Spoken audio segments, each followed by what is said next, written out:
Friends, कैसे हैं आप सब लोग। उम्मीद करती हूँ आप सभी लोग अच्छे होंगे। तो आपका मेरे चैनल में स्वागत है। तो आज हम बनाने जा रहे हैं राइस डोसा, वो भी 2 मिनटों में। तो ना देर करते हुए जल्दी से शुरू हो जाते हैं राइस डोसा बनाना। सुबह की भागदौड़ में यदि झटपट नाश्ता बनाना हो तो ये नाश्ता एकदम परफेक्ट है। डोसा खाना वैसे तो सबको पसंद होता है, लेकिन डोसा का बैटर तैयार करना थोड़ा टाइम टेकिंग है, क्योंकि उसके बैटर को फर्मेंट करना पड़ता है। तो ऐसे में यदि आप पहले ही बैटर बनाना भूल गए हों, या आपको डोसा खाने का मन है लेकिन बैटर तैयार नहीं है, या फिर आपको परफेक्ट गोल डोसा बनाना नहीं आ रहा है, यानी उस बैटर को जब आप तवे पर फैला रहे हैं तो डोसा टूट रहा है या तवे के चिपक रहा है, तो इसके लिए आज मैं आपसे शेयर करने जा रही हूँ चावल के इंस्टेंट डोसे की रेसिपी, जिसे बनाना भी बहुत आसान है और ना ही ये डोसा टूटेगा और ना ही ये तवे के चिपकेगा। और उसके साथ सर्व करने के लिए हम एक लाजवाब चटनी भी बनाएंगे, जो टेस्टी तो होगी ही, हेल्दी भी होगी। तो चलिए ये झटपट डोसा और चटनी बनाना शुरू करते हैं।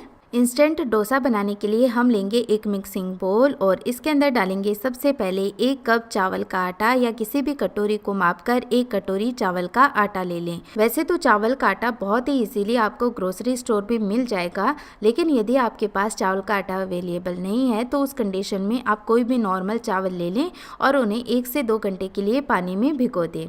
फिर जब वो अच्छे से भीग जाए तो मिक्सी में उन्हें एकदम फाइन पीस लें। पानी के साथ ही उन्हें आप पीस सकते हैं, क्योंकि ये बैटर हमें एकदम पतला ही रखना है।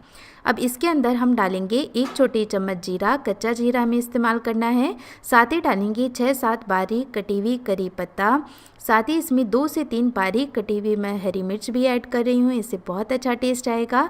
और मैं इसमें डाल रही हूँ एक मीडियम साइज़ का बारीक कटा हुआ प्याज। इससे डोसे में बहुत ही अच्छा टेस्ट आता है, लेकिन यदि आप प्याज नहीं खाते हैं तो इसे स्किप कर सकते हैं। साथ ही मैंने यहाँ पर इस डोसे को और भी ज़्यादा हेल्दी और कलरफुल बनाने के लिए इसमें एक मीडियम साइज़ की कद्दूकस की हुई गाजर भी ऐड की है। आप चाहें तो इस डोसे में और भी बारीक कटी हुई सब्जियों का इस्तेमाल कर सकते हैं। अब स्वाद के अनुसार हम इसमें नमक ऐड कर लेंगे और डालेंगे लास्ट में इसमें बारीक कटी हुई धनिया की पत्ती।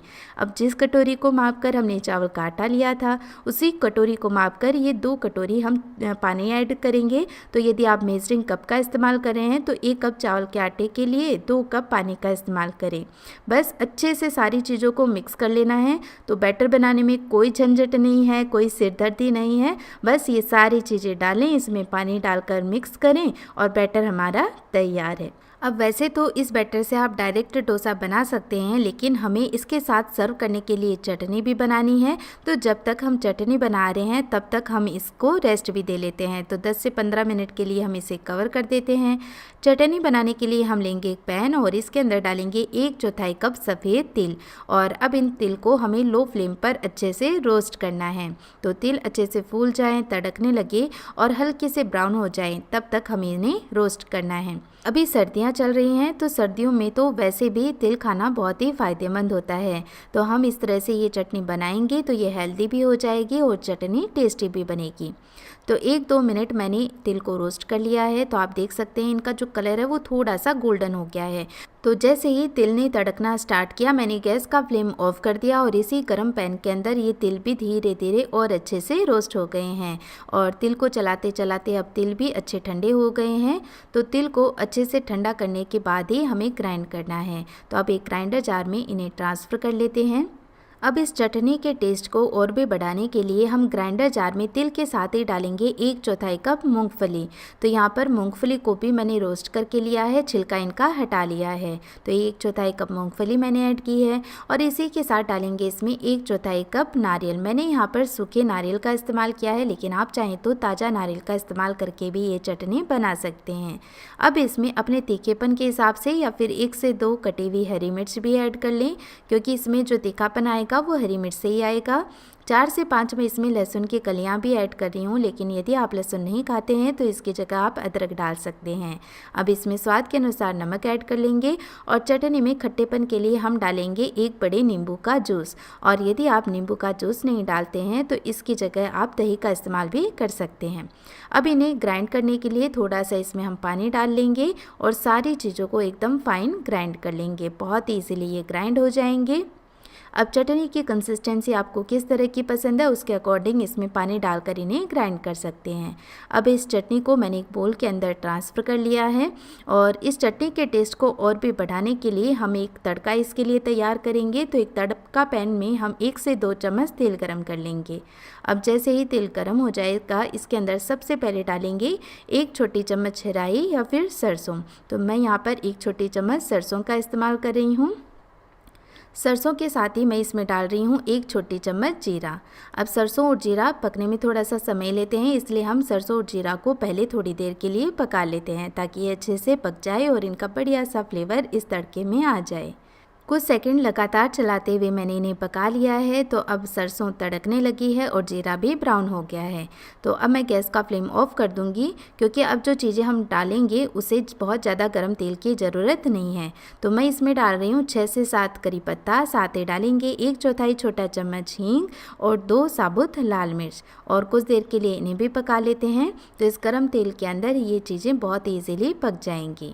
तो ये हमारा बहुत ही टेम्पटिंग सा तड़का तैयार है और इस तड़के में से खुशबू भी बहुत अच्छी आ रही है। तो ये तड़का हम लगा देंगे फटाफट इस चटनी के ऊपर और चटनी के अंदर इस तड़के को अच्छे से मिक्स कर लेंगे। आप इस चटनी को इस डोसे के साथ ही नहीं बल्कि नॉर्मल डोसे, इडली, उत्तपम, वड़ा सब के साथ सर्व कर सकते हैं। सबके साथ इसका कॉम्बिनेशन बहुत अच्छा लगता है और साथ ही यदि स्टोर करना चाहें तो 5-6 दिन के लिए इसे फ्रिज में स्टोर भी कर सकते हैं। और इधर बैटर भी रेस्ट ले चुका है तो एक बार फिर इसे अच्छे से मिक्स कर लेंगे। तो बैटर देखिए एकदम रनी होना चाहिए, गाढ़ा बिल्कुल नहीं होना चाहिए। हो सकता है आपका चावल का आटा ज़्यादा मात्रा में पानी अब्जॉर्ब करे तो उस कंडीशन में आप पानी की मात्रा भी बढ़ा सकते हैं। तो जब वो डोसा बनाएं तब आपको पता चल जाएगा कि इसमें कितने पानी की ज़रूरत है। तो एक बार अच्छे से मैंने मिक्स कर लिया है। डोसा बनाने के लिए यहाँ पर मैंने एक नॉन स्टिक तवा लिया है और इसे तेल से ग्रीस कर लिया है। तो बहुत ही ईजीली इससे जो डोसा है वो तवे से निकल आता है।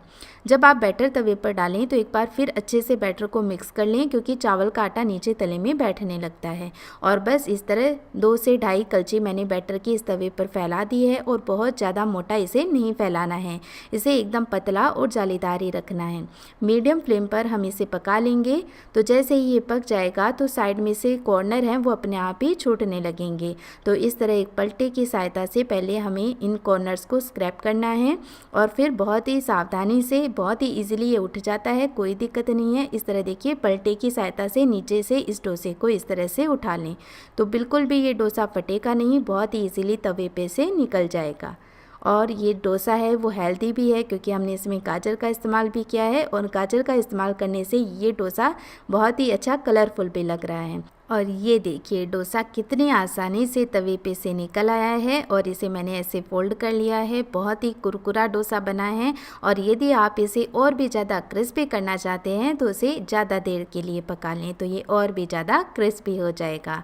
तो ये एक डोसा हमारा 2 से 3 मिनट में बन करके तैयार है।